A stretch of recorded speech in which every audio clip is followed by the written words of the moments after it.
Rebonjour, chers élèves. Nous allons commencer la résolution de l'exercice du BFM 2013. Exercice qui porte, comme vous le voyez, comme vous l'avez vu, sur les applications affines. Alors, dans l'exercice 2, donc, nous avions comme application de départ f de x est égal à la valeur absolue de moins x plus 2. Alors, dans la première question, il s'agissait d'exprimer, donc exprimons f de x sans le symbole de la valeur absolue.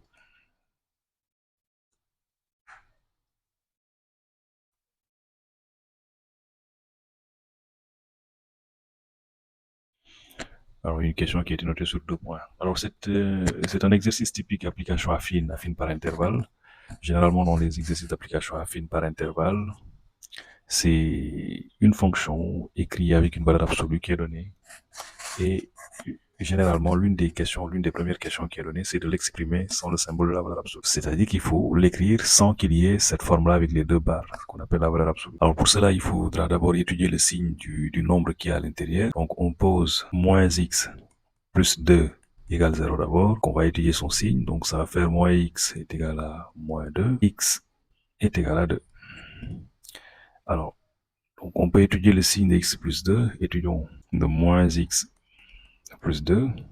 Pour cela, on va faire le tableau de signes. Donc, de moins l'infini à la racine 2. Donc, 2 jusqu'à plus l'infini. Donc, vous avez ici les x. Donc, moins x plus 2 d'abord. Et là, vous avez valeur absolue de moins x plus 2.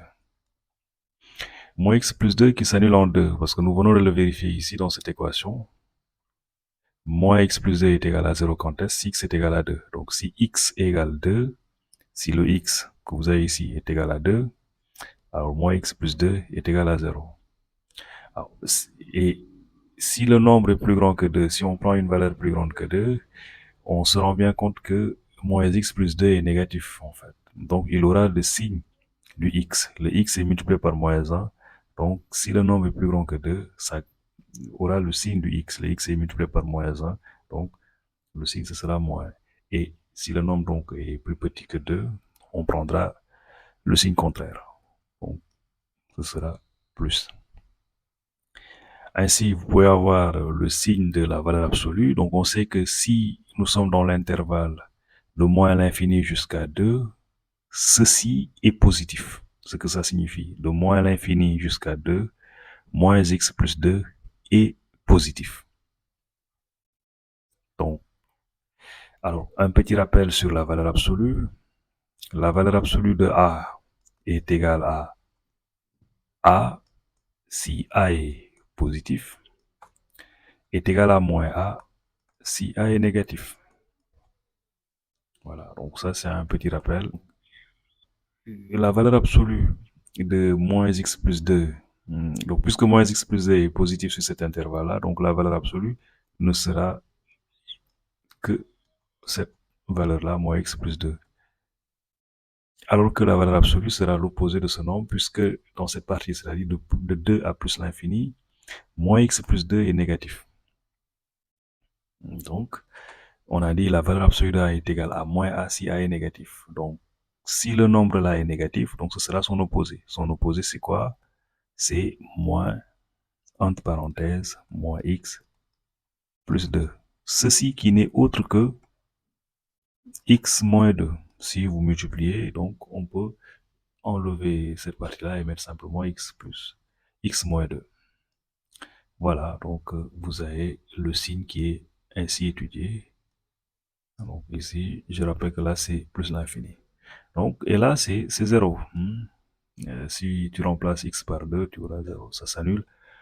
Donc, puisque moins x plus 2 s'annule ici, donc la valeur absolue aussi va s'annuler. Alors, ce qui fait que la valeur absolue de moins x plus 2 sera égale à moins x plus 2 lui-même. Quand est-ce? C'est quand x appartient à l'intervalle de moins l'infini jusqu'à 2. La valeur absolue de moins x plus 2 est égale à x moins 2. Quand est-ce que c'est quand x appartient à l'intervalle de 2 jusqu'à plus l'infini. Et donc, écrire sans le symbole de la valeur absolue f de x revient tout simplement à dire que f de x est égal à la valeur absolue de moins x plus 2, c'est égal à... Donc, ça va donner deux fonctions en fait, par intervalle, affines par intervalle, d'où d'ailleurs le nom d'application affine par intervalle, f1 de x qui est égal à ça. Quand est-ce? Quand x est égal à... Quand x appartient à cet intervalle-là. Donc, moins x plus 2 si x appartient à l'intervalle. Et f2 de x si qui est égal à x moins 2 si x appartient à l'intervalle de 2 jusqu'à plus l'infini. Voilà, donc ce qu'il fallait faire dans cette première question. Alors, la question 2, il s'agissait de calculer f de 0, puis f de 2. Alors, le plus simple, c'est d'abord f de 2, puisque nous avons vu que ça s'annulait. Le nombre qui est à l'intérieur de la valeur absolue s'annulait en 2, donc f de 2 n'est autre que 0 en fait. Voilà. F de 2 égale 0, car moins x plus 2 égale 0 si x égale 2. Donc f de 2 est égal à 0. Maintenant f de 0, il faudra faire attention ici pour calculer f de 0. On ne peut le calculer que pour l'application pour laquelle 0 est un élément en fait. 0 vérifie en fait l'application et dans l'ensemble de définitions de l'application. Alors, il y a ici deux applications. Une application qui est définie sur l'intervalle de moins l'infini à 2 et une autre application qui est définie sur l'intervalle de 2 à plus l'infini. Donc ici, cette application-là définie donc sur cet intervalle. Voilà. Et l'autre application vers qui est définie sur cet intervalle-là. Et vous voyez bien que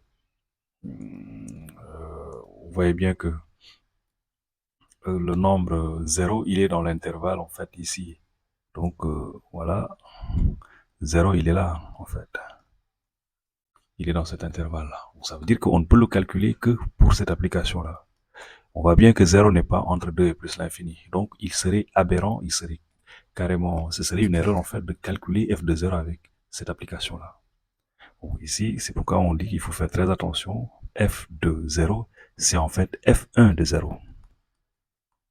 Et là, vous remplacez moins 2 fois 0, moins fois 0 plus 2, qui est égal à 2. Donc, f de 0 égale 2. Donc, c'est ce qu'il fallait trouver comme solution. Alors, pour la question 3, maintenant, alors il s'agit de la résolution d'une équation à valeur absolue, moins x plus, valeur absolue de moins x plus 2 est égal à valeur absolue de 4x plus 5. Okay, voilà. Alors, pour la résolution d'une des équations, on rappelle les équations avec les valeurs absolues. Si vous avez une valeur absolue d'une expression ax plus b qui est égal à la valeur absolue de cx plus d, c'est égal à, donc, rappel, voilà, pour que tout le monde soit au même niveau d'information, valeur absolue de ax, voilà. Ax plus b est égal à cx plus d, ou ax plus b est égal à l'opposé en fait du nombre cx plus d, qui est égal à moins cx moins d. Voilà, donc c'est ce qu'on va utiliser ici avec cette expression. Donc on aura moins x plus 2 est égal à 4x plus 5, ou moins x plus 2 est égal à moins 4x moins 5. Alors, ce qui va donner moins x moins 4x est égal à 5 moins 2 moins 5x, donc égal à 3, x est égal à 3 sur moins 5, ou moins 3 cinquièmes. Voilà, moins 3 cinquièmes.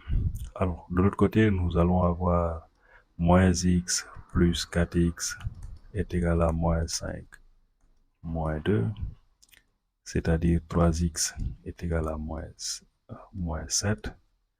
Donc, x est égal à moins 7 tiers. D'où l'ensemble des solutions S est égal à. Alors, le plus petit d'entre les deux, pour ranger ça dans l'ordre croissant, ce serait moins 7 tiers, moins 3 cinquièmes. Voilà, et vous avez là l'ensemble des solutions donc de cette équation. Et c'est ce qui met fin à cette vidéo. Et pour préparer le BFM, voilà, le brevet, tout autre exercice qui se rapporterait à ces types d'applications affines par intervalle. Alors, nous ne sommes pas allés à la construction donc de la courbe représentant l'application affine par intervalle, parce que la question n'était pas demandée. Je rappelle que ça, c'est le sujet du BFM de 2013. Voilà, l'exercice 2 ne portait que sur ces trois questions-là. Vous pouvez revenir en commentaire si vous avez des questions ou si vous voulez aussi une présentation qui montre la représentation graphique de cette application. Vous pouvez me faire signe aussi. Merci et très bonne révision à tous.